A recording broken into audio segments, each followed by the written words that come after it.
I wanted to do a quick 100-hour review on my Kubota L3902. I've had this since 2022, and it has been a phenomenal tractor for me. I take care of about 85 acres, and then about 46 acres, and then about 13 acres, and then 1.5 acre property, and then about 3.5 acre property.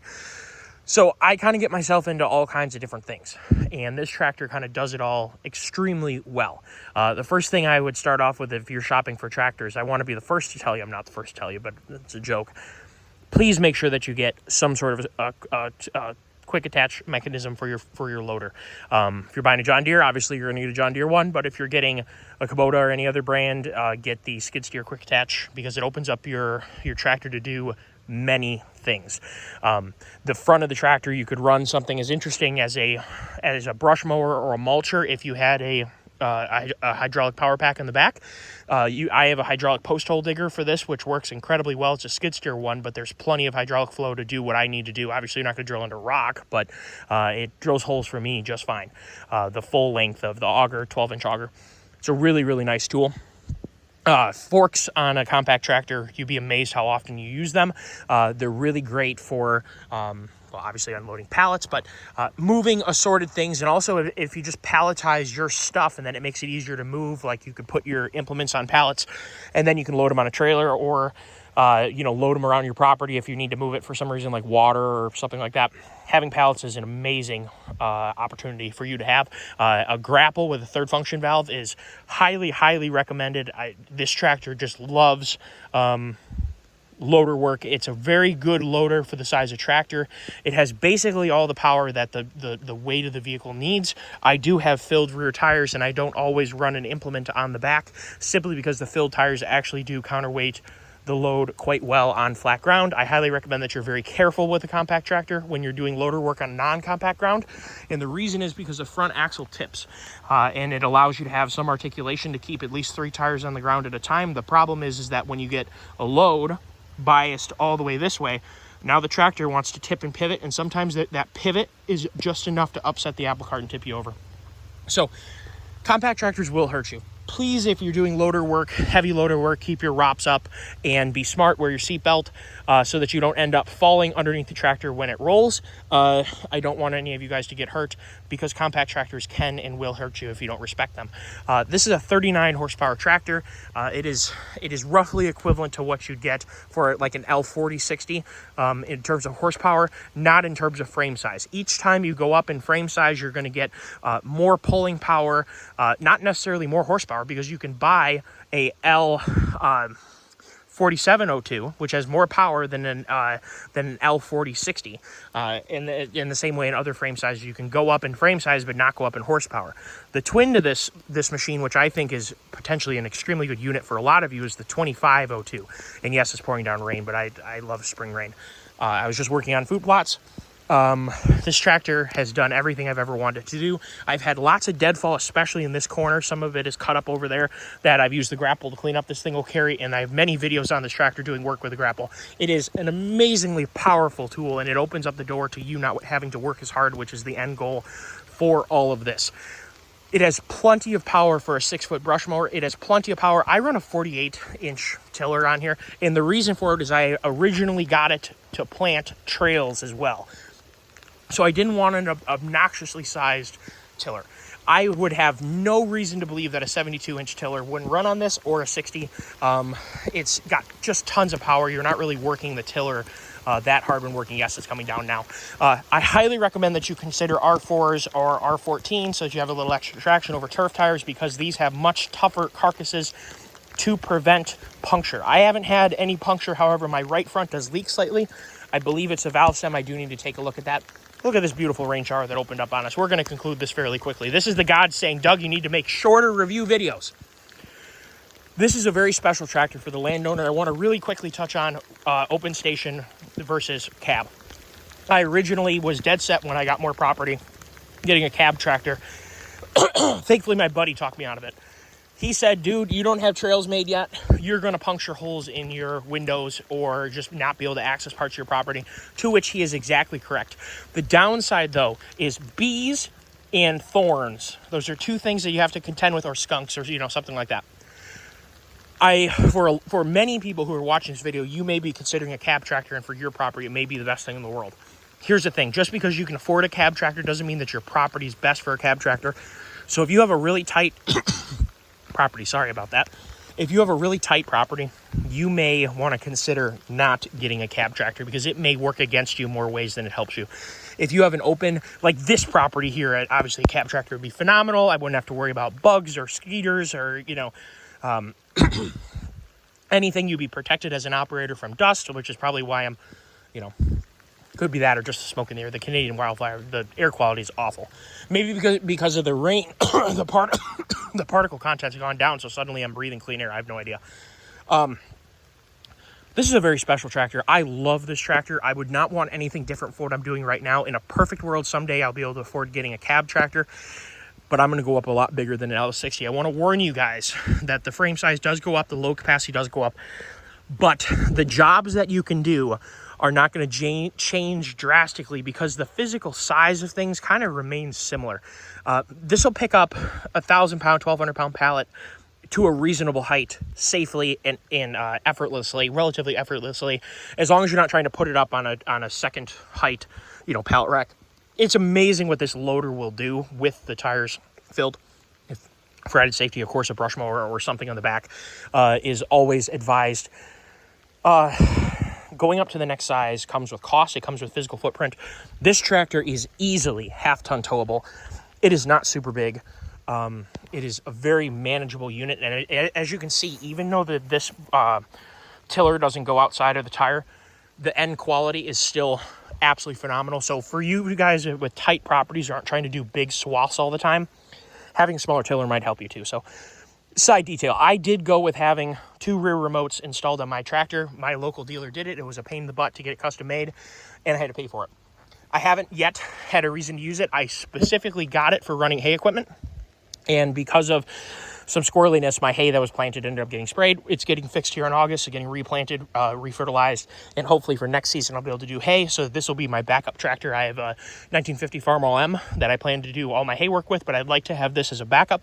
And I may, if I have to do, some quick, we have the weather for it to go quick from baling, from cutting to baling, for instance, is to be able to have one tractor hooked up and the other one also hooked up and just jump between tractors.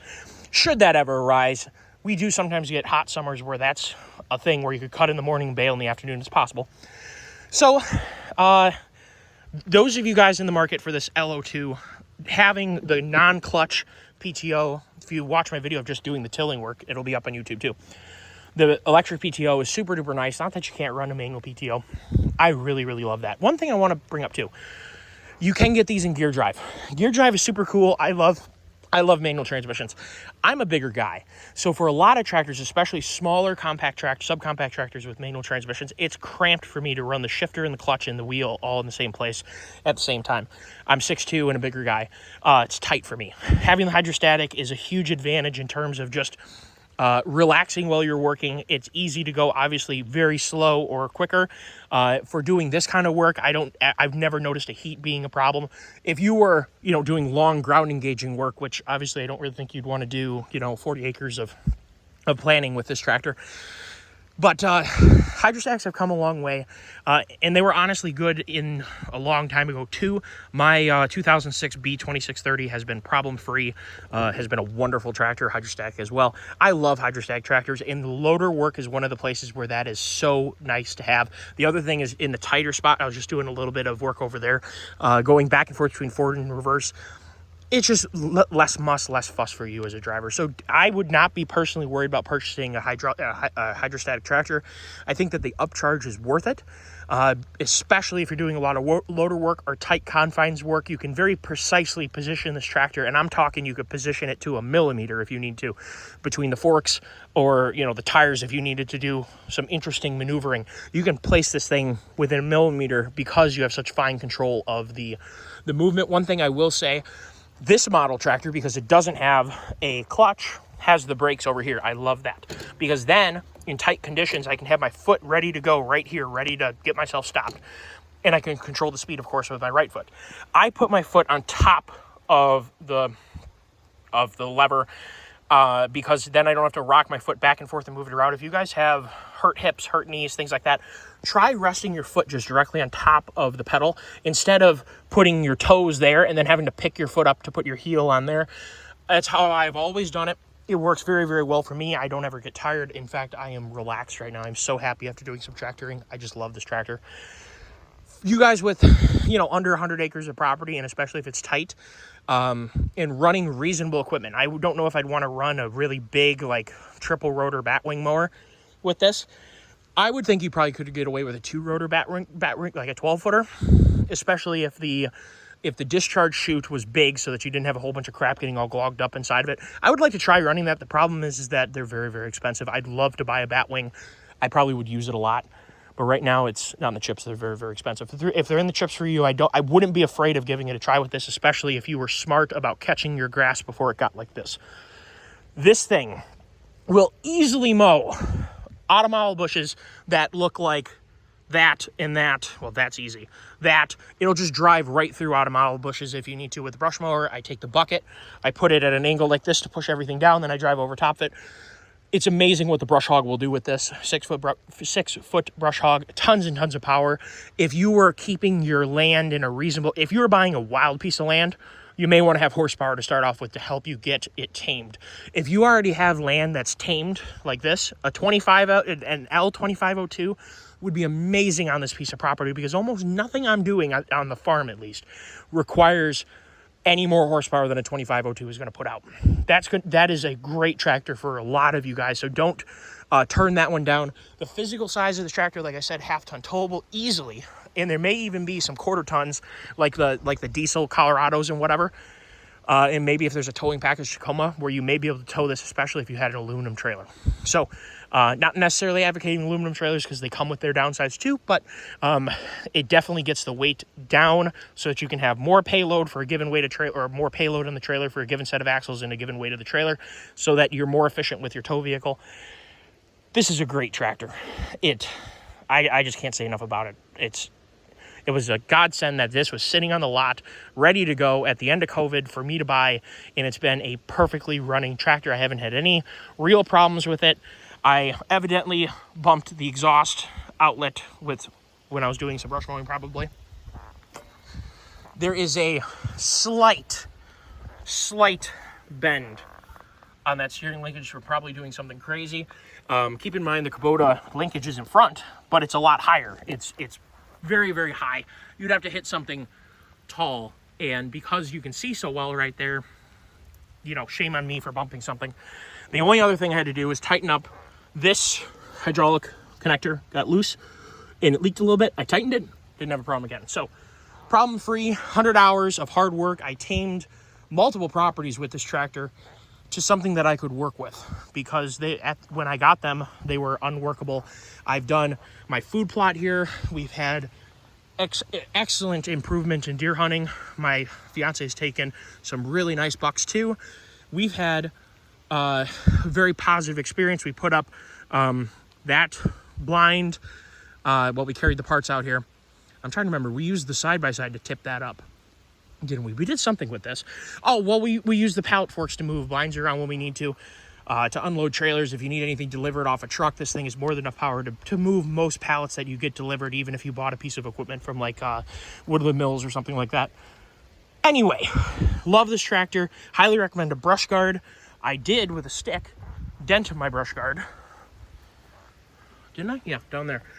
So clearly it did something to protect my tractor. This came with the 50th anniversary, which is kind of cool for Kubota. Not that it probably matters that it's 50th anniversary, because it's not the black one. The black one looks so sick. The L6060 in black for the 50th. That was a sick tractor. I wish that I could have afforded to get one when they were out, because they looked so cool. Anyway, if you're shopping for one of these, please put all your questions down below, or a similar tractor. I've run Massey's in Deere's. I've ran New Hollands. I've, of course, run several different Kubotas. I have friends with different compact tractors. I know a lot of people with them. So if you're looking at a specific model, I can reach out to people that I know if you have a question. Yeah, be very careful too when you're shopping. Like I mentioned about the brake pedal, because I just think that it's important to have your foot on the brake. And you can have things like children run out in front of you when you're working, and if your foot is down here on the treadle pedal and a child runs out in front of you, you got to take your foot off and put it on, versus put a foot on the brake and get off that at a similar time. So it just, or a dog or something like that. The other thing is I prefer to have the loader control up here. And the reason is, first of all, I'm a big guy, but when it's all crowded down here, it's tight. It's just kind of annoying. I much prefer to have the loader valve up here. If you can, some models don't offer that. It's in the fender. I'm not a terribly big fan of that. One thing, if you're shopping between John Deere and Kubota, the biggest thing to me, because John Deere builds a nice tractor, there's nothing wrong with them. The biggest thing that I think separates why I like Kubota so much, first of all, I've had great luck with reliability with Kubota diesel engines. We have one in our sailboat too that gets heavily abused. I like the hydraulics better. The hydraulic control of the loader on a Kubota is so precise. It is so much better than any John Deere that I've ever used of all different sizes. I think that that's better. The other thing, the torque of a Kubota engine versus the Yanmar motors is surprising. A 1025R, a 2025R, a 3035R. I haven't ran a 4 Series yet. If you want to laugh, when I first got my properties, I ordered during COVID a 4066R, and I still have yet to get a call that it ever came. Who knows? Because I thought that would be the best tractor for what I was trying to do. I ended up getting this because it never came, and then I realized that a cab tractor probably wasn't what I needed for what I was doing. The torque of a Yanmar, just like in sailboats, most of the sailboats I race on have Yanmar motors. They have almost no torque down low. All the power's up high, and you notice that. In a tractor, there's so much torque at 1,000 to 1,200 RPM in this tractor. You can do so much work, both moving the tractor, running the loader, things like that. And a John Deere, usually you cannot do anything almost until that engine is winged up a little harder. It is raining harder. I'm going to go back in. Thank you all, and I appreciate you. Take care. Bye-bye.